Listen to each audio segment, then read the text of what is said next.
Il est des instants où même le silence pleure. Et aujourd'hui, il est de cela. Nous sommes réunis ici non par choix, mais par la cruauté de l'histoire. Nous sommes réunis autour des morts trop nombreuses, des vies fauchées trop tôt, des destins brutalement interrompus. Une fois de plus, M. Tshisekedi et son régime tribal a tué.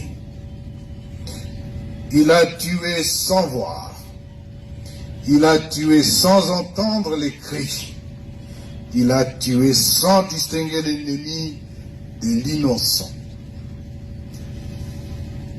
Par des bombardements aveugles et indiscriminés, il a semé la mort là où il n'y avait que des civils, des femmes portant la vie, des enfants portant l'avenir, des vieillards portant la mémoire, des êtres sans défense, dont le seul tort fut de se trouver dans un espace libéré, comme si vivre hors de leur domination était devenu une faute suprême, comme si aspirer à la liberté équivalait désormais à une condamnation à mort.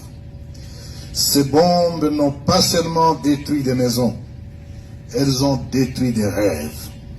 Elles ont anéanti des projets de vie, des rires d'enfants, des espoirs de mères. Elles ont anéanti des projets de vie. Le régime tribal et illégitime de Kinshasa a arraché à la vie les rêves de toutes ces victimes, emportées par une folie meurtrière qui ne respecte ni l'âge, ni le sexe, ni l'innocence.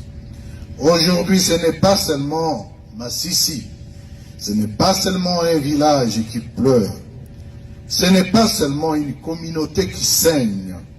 Aujourd'hui est un grand jour de deuil pour toute notre nation meurtrie. À travers ces martyrs que nous pleurons, nous nous souvenons de toutes les victimes civiles tombées ça et là, sous les bombardements, les massacres et les tueries orchestrées au fil des années. L'allocution de l'administrateur du territoire était poignante là-dessus. Pendant que nous rendons hommage aujourd'hui aux compatriotes massacrés par le régime tyrannique de Kinshasa, d'autres compatriotes sont victimes de massacres et exactions répétées dans les zones sous occupation du régime de Kinshasa et non encore libérées, notamment par les groupes EDF, Codeco ainsi que les mercenaires étrangers et des milices à Beni, à Lubero et surtout en Ituri, par les milices Mobondo, au Maindo, au Kwang, Kwilu et à Maluku, les Kuluna à Kinshasa et les forces du progrès de l'UDPS. Elles sont nombreuses, trop nombreuses.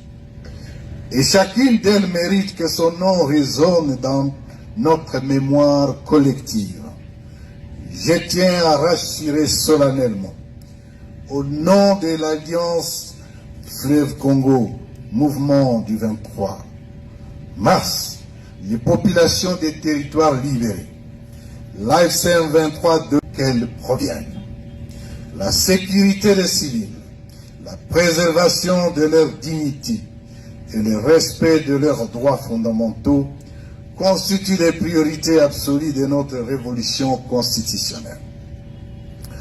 Le message clair des populations exprimant leur refus de retour des forces responsables des chaos et de l'insécurité a été entendu.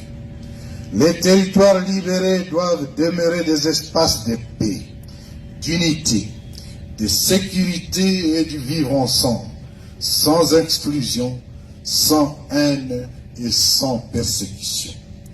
Ne laissons personne réduire ces morts à des simples statistiques. Derrière chaque victime, il y a une histoire, Un enfant qui rêvait de devenir médecin, un autre avocat ou encore un homme d'affaires. Une mère qui se battait pour nourrir les siens. Un père qui espérait simplement voir des enfants grandir en paix. Ils n'étaient pas des combattants, ils n'étaient pas des menaces, ils étaient la vie même. Qu'on l'entende clair ici et ailleurs, la légitimité mensongère, politique, dont se prévaut le régime de Kinshasa, ne lui donne aucun droit de tuer la population. Aucune élection, aucune reconnaissance internationale, aucun slogan patriotique ne peut justifier la menace des civils, le massacre des civils. Un pouvoir qui bombarde son peuple perd toute légitimité morale. Un État qui tue ses enfants se condamne devant l'histoire. En cet instant de profonde affliction, l'AFC 23 exprime sa compassion la plus sincère et la plus profonde aux familles endeuillées. Nous savons que les mots sont faibles face à la perte d'un être cher. Nous savons que rien ne remplacera une mère, un enfant, un époux ou une sœur. Mais nous voulons que vous sachiez ceci, votre douleur est la nôtre. Nous pleurons avec vous, nous portons ce deuil avec vous et nous refusons que votre souffrance soit ignorée ou banalisée. Aux veuves inconsolables, aux orphelins meurtris, aux familles brisées, nous disons, vous n'êtes pas seuls. Votre peine est inscrite dans notre conscience collective. Votre cri ne tombera pas dans l'oubli. Devant ces cercueils, devant ces âmes arrachées à la vie, nous réaffirmons solennellement notre engagement. L'AFC M23 demeure engagé à protéger la population, à préserver sa dignité, à défendre son droit fondamental à la vie et à la sécurité.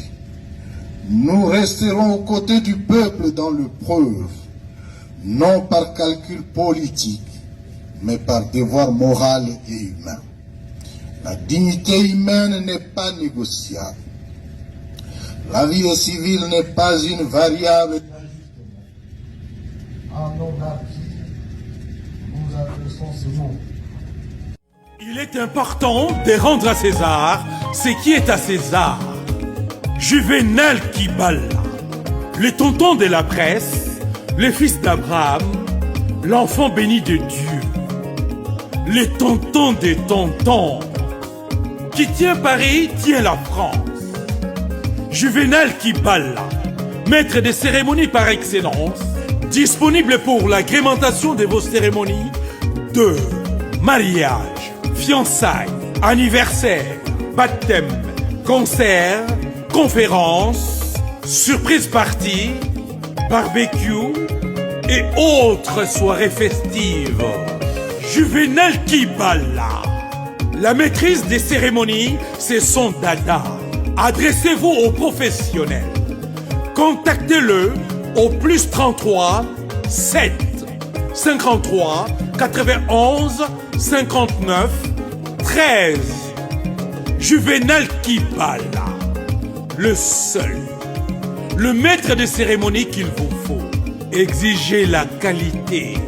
Juvénal Kibala, rien que pour votre cérémonie, le professionnel à votre disposition. L'élégance pour la cérémonie est une question d'éducation.